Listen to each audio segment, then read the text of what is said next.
बोलो सरस्वती मात की जय। या देवी सर्वभूतेषु विद्यारूपेण संस्थिता नमस्तस्यै नमस्तस्यै नमस्तस्यै नमो नमः। तो ये विद्यानी देवी ने आत्म भावे प्रार्थना करिए कि हे दयाળી माता તમે ભક્તના જીહવા પર આવીને વાસ કરજો અને બધા જ ભક્તોના હૃદયની અંદર પણ તમે વાસ કરજો કે જેને લીધે એ ભક્તના મુખેથી નીકળેલી વાણી શ્રોતાઓના હૃદયની અંદર ઉતરી જાય એવી હે દયાળી માતા, હે સરસ્વતી માતા તમે કૃપા કરજો, કારણ કે તમે વાગ્દેવી સ્વરૂપમાં બધા જ ભક્તોના હૃદયની અંદર વિરાજમાન છું। તો તમારા ચરણમાં પણ પ્રણામ। વિશેષમાં આપણા પિતૃનારાયણની ખૂબ મોટી કૃપા કે આપણા પિતૃઓના આપણા પર ખૂબ મોટા આશીર્વાદ કે આપણે આવા બધા સત્કાર્યો કરી રહેલા છે। તો એ આપણા ગયેલા વડવાઓને આપણે દિલથી યાદ કરી લઈએ, બધા ભાવ અને શ્રદ્ધાથી એમની જય બોલજો। बोलो पितृ नारायण भगवान की जय। अपना पेढ़ीओना पितरों ने याद करिए कि हे पितरो तमारी कृपा से तो हमें भगवान नु नाम स्मरण के भगवान नी भक्ति करी सकता छे अने तमारी कृपा छे तो आज अमारा पर तमे अगाध ऐश्वर्य अमने बधाने आपेलू छे। आज तमारी कृपा थी अमे सुख भोगवी रहेला छे अने ए सुखी रहीने અમે ભગવાનની ભક્તિ કરી રહેલા છે। તો હે પિતૃઓ તમારા અમારા વંશજો પર એવા જ આશીર્વાદ રહેજો એવી તમારા ચરણમાં પ્રાર્થના।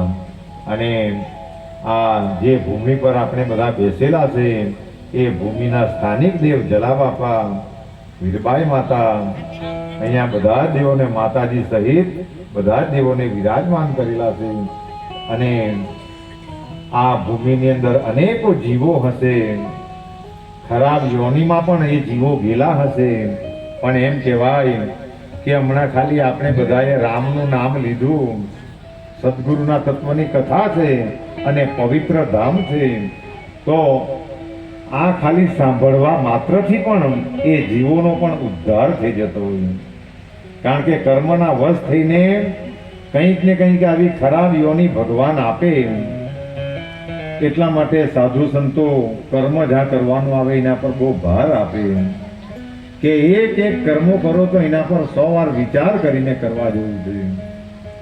પણ આપણે આડેધડ ગમે તેવા કર્મો કરી રહેલા છે, તો જેવા જેવા કર્મોની ગતિ થશે તે જેવી મતિ રાખીને કર્મો કરશું તેવી જ આપણી ગતિ થાય। એવા આપણા પુરાણોની અંદર અનેક ઇતિહાસો છે, બાબાના સાંઈ ચરિત્રમાં પણ છે કે ખરાબ કામો કરવા ગયા તો નાગ અને દેડકાની યોનિઓમાં પણ એ મુકા પ્રાપ્ત થયા, નાગની યોનિને પ્રાપ્ત થયા, દેડકાની યોનિને પ્રાપ્ત થયા કે એટલી બધી ખરાબ યોનિઓ છે, જોખમ ભરેલી છે અને એમાં જાને ત્યાં સંતાતું ફરવું પડે। પણ આપણે બધા સદભાગી છે કે ભગવાને આપણને મનુષ્યની યોની આપી અને આપણે કેટલા નિર્ભય થઈને વિચરણ કરી રહેલા છે। શિરડીના સાંઈ બાબાએ આ વાત રોજ ને રોજ બધા ભક્તોને કહેલી છે આ વાતો કે આપણે બધા ખૂબ સદભાગી છે કે મનુષ્યનું તન આપણને મળેલું છે અને તન મનુષ્યનું મળેલું અને કામ આપણે બધા પશુ જેવું કરી રહેલા છે। તો આપણે બધાએ જાગી જવાની જરૂર છે। એટલે સંતોએ આખી જિંદગી આવા સમર્થોએ શિરડીની અંદર આખી જિંદગી બધાને જગાડ્યા અને છેલ્લે અફસોસ કર્યો સાંઈ બાબાએ કે એ જગતના લોકો જે લઈ જવાનું હતું શિરડીથી તો તમે નહીં લઈ ગયા અને બધી માયાવી વસ્તુઓ માંગી લઈ ગયા કે જે નાશવંત છે અને જે શાશ્વત વસ્તુ છે એ તો શિરડીની અંદર એમને એમ પડી રહી। એટલે શિરડીમાં ભળે પડી રહી પણ એ વેચાતી વેચાતી આપણા પંચલાઈ સુધી આવી અને પંચલાઈથી બધે એનો વ્યાપ આજે પણ બધે વેચાતો છે. તો એ આપણે એ પરમ તત્વને પામી શકીએ એવી પરમાત્માને પ્રાર્થના કરીએ કે આવા પવિત્ર સ્થાને આપણા બધાનું સદભાગ્ય છે કે આ કથા ગયા વર્ષે પ્રતિષ્ઠા થઈ અને હંમેશા ને હંમેશા હરિના પાઠો થયા અને એનું આ પ્રમાણ છે કે હરિના પાઠો થયા એટલે આ કથા આપણને આની કૃપાથી મળી. આ વિશેષ આપણું સદભાગ્ય છે. તો એવા બધા જીવોનો પણ ઉદ્ધાર થાય એવી પરમાત્માને આપણે પ્રાર્થના કરીએ. વિશેષમાં આ કાર્યની અંદર આ મંદિર જ્યારે બન્યું, જો આ દુનિયાની અંદર આપણો ખાલી એક ભ્રમ છે, આપવા વાળો કોઈ બીજો છે અને કરનારો કોઈ બીજો છે, ખાનારો કોઈ બીજો છે અને આનંદ લેનારો પણ કોઈ બીજો છે. પણ એમાં બધુંમાં જો કોઈ કડી જોડાયેલી હોય તો એ પરમાત્મા છે. આપણને ખાલી ને ખાલી નિમિત્ત બનાવે અને આવા સારા કાર્યો આપણા જેવા પામર જીવો પર એ કરાવી લેતા હોય છે. એટલે આપણે કદાચ એમ વિચાર કરીએ કે આરતી મેં કરી રહેલો છે, પણ એ આપણો ભ્રમ છે. આપણા પર ભગવાન કરાવી રહેલો છે. આની કૃપા છે આપણા પર, એટલે આપણે ખાલી કરી રહેલા છે. ને તો આપણી તો એક પાંદડું ને હલાવવાની પણ તાકાત નથી. મનુષ્યની આટલી પણ તાકાત નથી. પણ ભગવાનની શક્તિઓ જ, જેમ મહાભારતનું યુદ્ધ ચાલ્યું તો બધાને અર્જુનને એમ થયું કે અમે યુદ્ધ જીતા, પણ એ બભરીકને ખબર હતી કે આ તો આખા યુદ્ધમાં ભગવાનની શક્તિઓ જ, ભગવાનનું સુદર્શન જ કાર્યરત હતું. એટલે આપણે એ ભ્રમને પણ છોડવા જેવું છે. તો એ બધા સ્થાનિક ગ્રામ દેવતા, બધા દેવતાઓને આપણે યાદ કરી લઈએ અને એમને પણ પ્રાર્થના કરીએ કે તમે પણ બધા અહીંયા વિરાજમાન થજો અને આ કથા મંડપની અંદર બધા જ ભક્તોનું પરમ કલ્યાણ થાય એવી હે પરમાત્મા તમે કૃપા કરજો એવી તમારા ચરણમાં પ્રાર્થના. બોલો શ્રી સચ્ચિદાનંદ સદગુરુ સાઈનાથ મહારાજ કી જય. તો અહીંયા આપણે બધા દેવી દેવતાઓને યાદ કરી લીધા, પિતરોને યાદ કરી લીધા અને અહીંથી કથાનો પ્રારંભ થાય એ પહેલા એકવાર એ બધા જ વ્યક્તિઓને યાદ કરી લે. હું કામ? કારણ કે નામોને જાહેર કરવા જાય તો એનું પુણ્ય પૂર્ણ થઈ જાય. એટલે જેમણે જેમણે આ દેવી કાર્યમાં મંદિરની અંદર સહયોગ કરેલો તો એમના પહેલા તો પુત્ર પરિવારનું, એ પરિવારનું સર્વ પ્રકારે મંગલ થાય એવી સદગુરુના ચરણમાં પ્રાર્થના. અને આજનું જે આ કાર્ય સદગુરુના તત્વની આ કથા ચાલી રહેલી છે તો એની અંદર જે પણ બધા ભક્તોએ સાથ સહકાર સેવા આપી એ લોકોનું પણ પરમ કલ્યાણ થાય. આજે આ કથાની અંદર મારો સંગીતરોન બધાના વિશેષ નામો તો અમને ખબર નથી, પણ અમારા અમીરભાઈ, તબલચીઓ, બધા સ્નેહી મિત્રો, બધા જ ગામથી પધારેલા વડીલો, બંધુ, મિત્રો, નાના ભૂલકાઓ, બધા જ ભક્તોના હૃદયની અંદર પરમાત્મા વિરાજમાન છે. તો બધા જ ભક્તોના હૃદયની અંદર વંદન કરીને આપણે આ કથાનો પ્રારંભ કરીએ. પણ કોઈ પણ વસ્તુને જાણવી હોય, કોઈ પણ વસ્તુને પ્રાપ્ત કરવી હોય તો એના વિશે પહેલા જાણવું પડે કે આ વસ્તુને પ્રાપ્ત કેવી રીતે કરી શકાય. કોઈ વસ્તુના નીતિ નિયમો હોય, પણ આ સમાજ કે આ સંસાર માયાની અંદર એટલો બધો બુડી ગયેલો, એ માયાની અંદર ખાવા પીવામાં શોખ મજામાં એટલો અંદર એ ડૂબી ગયેલો કે ભગવાનની કરણીઓને, ભગવાનની કૃપાઓને એ જાણવા માટે આટલો પણ સમર્થ નહીં મળે. પણ એ ભક્તોને ખ્યાલ ક્યારે આવે કે જ્યારે દુઃખો આવે, કંઈક રોગ આવે, કંઈક તકલીફ આવે, ત્યારે આ દુનિયાની મજા એનો રોગ કે સંતાપ મટાડી શકતી નથી. ત્યારે સદગુરુ કે ભગવાન કે સંતો જ માણસના દુઃખોને હરી લે, પોતાના પર લઈ લે. અને જ્યારે શ્રદ્ધાથી શરણમાં ભક્તો સદગુરુના શરણમાં જાય ત્યારે ભગવાન અને સદગુરુ સમજશે. પણ માયામાં પડેલો જીવ એ જ્યાં સુધી દુઃખ નહીં આવે ત્યાં સુધી આ વસ્તુને સમજી શકતો નથી. એટલે કોઈ પણ વસ્તુને પ્રાપ્ત કરવા પહેલા આપણે એ જાણવું પડે, એમની સાથે ઓળખાણ કરવું પડે. જેમ કોઈની સાથે વિવાહ કરવાના હોય તો આપણે બધા તપાસ કરવા જાય કે ભાઈ કોણનો છોકરો છે, કોણની છોકરી છે, કુટુંબ પરિવાર કેવું છે, વ્યક્તિઓ કેવા છે અને એમના સ્વભાવો કેવા છે એ જાણે પછી જ લગ્ન કરી શકે. તેમ આ સદગુરુની તત્વની કથા સાંઈ બાબા શું છે એ હું કહેવા માંગે, એમનો ઉદ્દેશ્ય શું હતો, કેમ એ પ્રગટ થયેલા, પ્રગટ થવા પાછળનું પ્રયોજન શું હતું, એ બધી વિશેષ વસ્તુઓ જ્યાં સુધી આપણે જાણવાના પ્રયાસો નહીં કરવું. એમ તો પરમાત્માને જાણવા માટે અમારા જેવા 2-4 ગાંડા ગયેલા અને એક હાથીને પકડી આવેલા.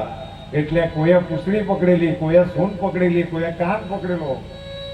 ગાંડા અમારા જેવા. એટલે જીને જીને પૂછવામાં આવ્યું કે ભાઈ પરમાત્મા કેવો છે, તો કોઈ કહે કે પટલો જનાવરો જેવો છે, કોઈ કહે કે સુપડા જેવો છે, કોઈ કહે કે મોઢામાં થવાનો છે. જીણે જીણે જે પકડ્યું તીને તીને તે સમજ પડી. પણ જીણે જીણે આ વિષય પર ચિંતન કર્યું કે પરમાત્માની કૃપા શું છે અને આપણને આ મળેલો દેહ કેટલો અનમોલ છે, એનું કેટલું મહત્વ છે. સમયાંતરે એ નાશવંત છે, એક ક્ષણની અંદર પરપોટાની જેમ ફૂટી જવા વાળો છે. ભગવાન એને ગમે ત્યારે પાછો લઈ લે. એક ક્ષણિક પરપોટાની જેમ એ ફૂટી જવા વાળો છે. આપણે બધા દાખલાઓ જોયા છે, તો પણ માણસને એવું લાગ્યા કરે કે અમારું જીવન બહુ લાંબુ છે અને આ દુનિયાની અંદર દેખાતા બધા ભોગ પદાર્થોનો માલિક હું છું, એવું માણસ, આજનો માણસ વિચારી રહ્યો છે. પણ માણસને એ ખબર નથી કે આ દેહ પણ, આપણે આ દેહના પણ માલિક નથી. કારણ કે જ્યાં સુધી અંદર પરમાત્માનો અંશ છે અને એ પણ કઈ જગ્યાએ છે એની પણ આપણને જાણ નથી.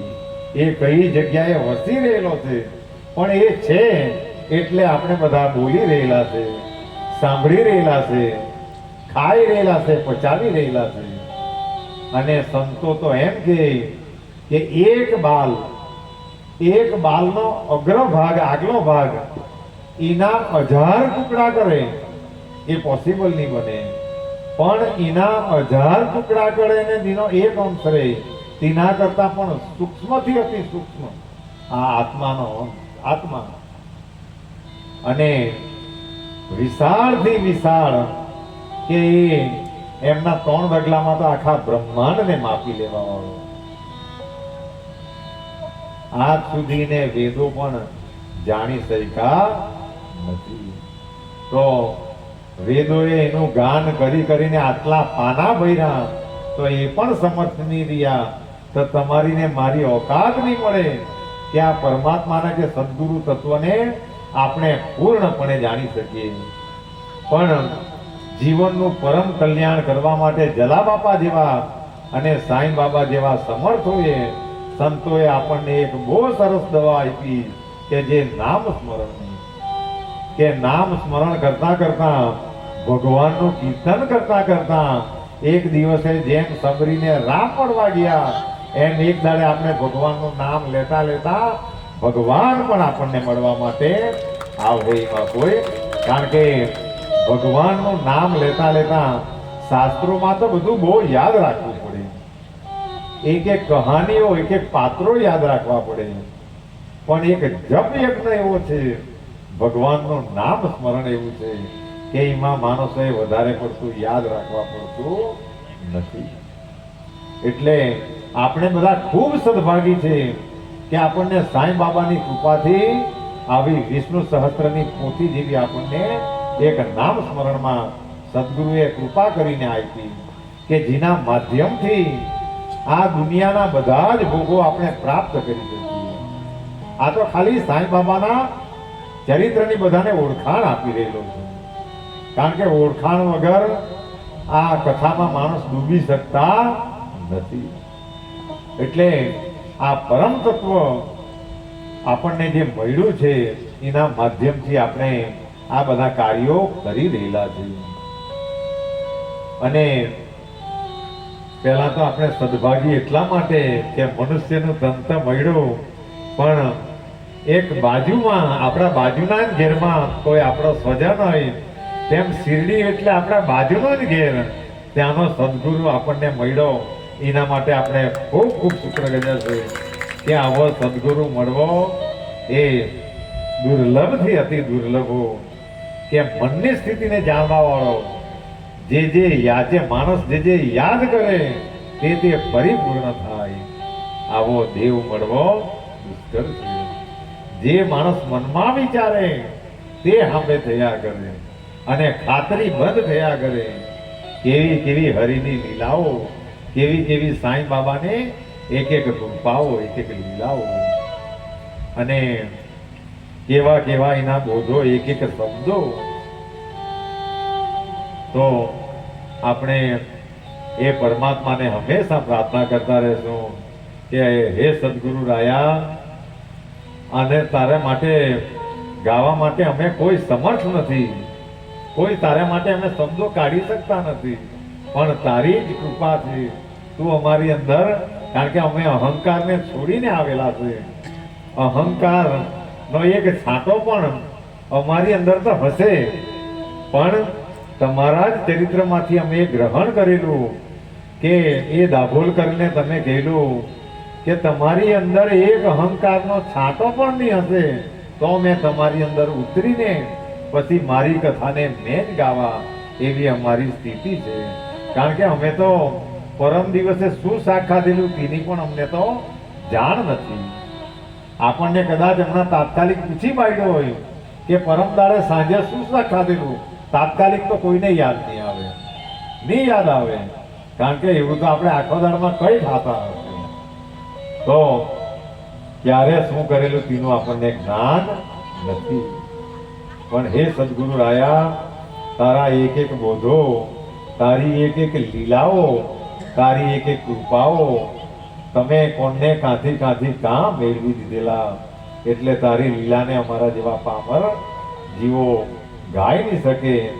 કોનનું કનેક્શન કાં કરાવેલું અને કોનનું કનેક્શન કાં કરાવેલું, એટલા માટે જ એ ગીતની અંદર ગાય કે તું બિછડો કો મિલાએ બુझे दीपक जलाए, तुम बिछड़ो को मिलाए मुझे दीपक जलाए, तुम बिछड़ो को मिलाए मुझे दीपक जलाए। ये गम की राधे तारे इनको बनाए हिज और दीवारे, शिरडी वाले साईं बाबा आया है तेरे धरती सवारी, शिरडी वाले साईं बाबा आया है तेरे धरती सवारी।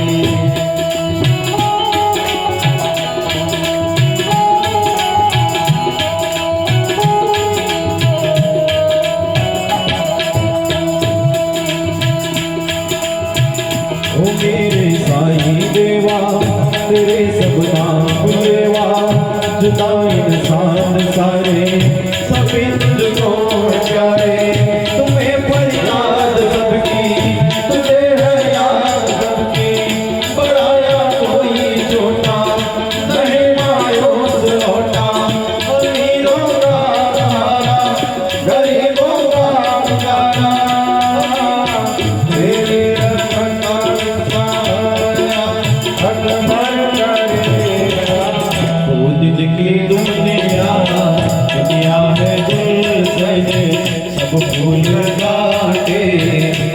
सबका मालिक शिरडी वाले साईं बाबा शिरडी वाले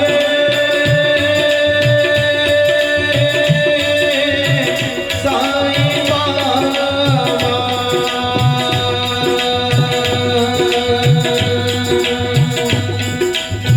शिरडी वाले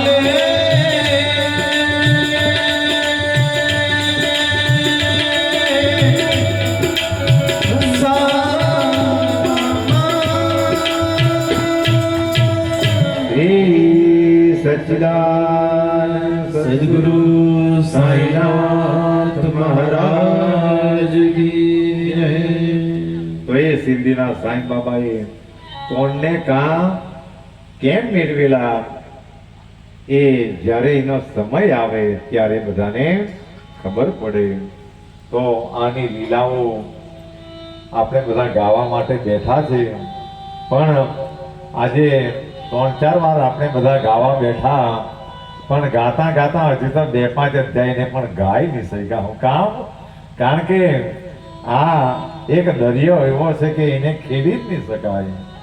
કારણ કે કઈ વાતો કહી ને કઈ નહીં કહી, એક લીટી પર અટકે એટલે ત્યાં જ એની કથા પૂરી થઈ જાય. એટલી આ પવિત્ર અને અનમોલ મુક્તિ આપનારી મનોકામનાને સાંઈ બાબાની કથા માણસોને હારેલા થાકી ગયેલા માણસોને બળ આપનારી. માણસ આ દુનિયામાં થાકી જાય, પણ આ ચરિત્રનું એક પણ પાનું ખોલે તો ગમે તેવા સમસ્યાના સમાધાન એની અંદર મળી જાય. એવી આ પવિત્ર કથા અને મનને બળ આપનારી, મનોકામનાને પૂર્ણ કરનારી, અને આ બધું જ મનોકામના પૂરી કરી નાખવી એ સાંઈ બાબા માટે કઈ બહુ મોટી બાબત નથી. પણ શિરડીના સાંઈ બાબાનો પણ એક ઉદ્દેશ્ય હતો કે મારા ભક્તોના સંકટોને દૂર કરી નાખવું, એટલે એને ભગવાન પ્રત્યે પ્રીતિ થઈ જાય. એટલા માટે એક વાર પણ માણસ શિરડીની અંદર જાય એની મનોકામના તો પૂરી થઈ જ જાય. એટલે મનોકામના પૂરી થવી એક બહુ મોટી બાબત નથી, પણ મનોકામના પૂર્ણ થઈને ઈશ્વરની ભક્તિ તરફ ચોંટી જવું એ બહુ મોટી બાબત. એકવાર ભક્તિ તરફ માણસનો રસ્તો પડી જાય પછીથી એમની પેઢી દર પેઢી નું પરમ કલ્યાણ સધાઈ જાય. જો કદાચ પહેલેથી ખાવા પીવા વાળું કુટુંબ હોય અને એમાં એક જણ પણ ભક્તિમાં પ્રયાસ કરે અને એકના લીધે એની નાવડીમાં બધા બેસી જાય, તો એકવાર જો એ પરિવાર ભક્તિ તરફ વળી જાય તો ભાવિ પેઢી પછી ભક્તિ તરફ જ વળ્યા કરે. પણ એકવાર જો માણસ ખરાબ રસ્તે ચાલી જાય તો એની ભાવિ પેઢીઓ પણ ખરાબ રસ્તે ચાલી જાય. એટલે આપણે બધા બહુ સદભાગી છે. જે હશે તે અજ્ઞાની હતા, બધા ખાવા પીવા વાળા હતા, અરે દારૂ પણ પીવા વાળા હતા, પણ સદગુરુની ભક્તિ કરી. એટલા માટે એક સદગુરુ તત્વ એવું છે કે રાજાને રંક એક ક્ષણમાં બનાવી નાખે અને રંકને રાજા પણ બનાવી નાખે. એ સદગુરુ તત્વ. બાકી વ્યાસપીઠ પર બેહેલા છે, બધા દારૂ પીવા વાળા હતા, ખાવા વાળા હતા, અને એમ કહેવાય કે પાપ ગમે એટલા માણસ કરે પણ એને જો દિલથી સ્વીકારી લે તો ભગવાન માફ કરી દે. એના માટે ગંગામાં નાવા જવા માટેની પણ જરૂર નથી. ખાલી ને ખાલી માણસ ભગવાન પાસે જઈને સ્વીકારી લે તો ભગવાન એટલો દયાળુ છે, તે પાપોને માફ કરવા વાળો છે. આ પરમાત્માની કૃપા આપણા બધા ભક્તો પર વરસી રહેલી છે. કોઈને એની જાણ થશે, વહેલી થશે, મોડી થશે, કોઈને દુઃખ આવે ત્યારે થશે અને કોઈનું જીવન પૂરું થઈ જાય, પણ એક ને એક દિવસે પરમાત્માએ કરેલી કૃપા કે કેટલો અનમોલ દેહ આપેલો છે. હમણાં અમે એ 4 ધામની યાત્રા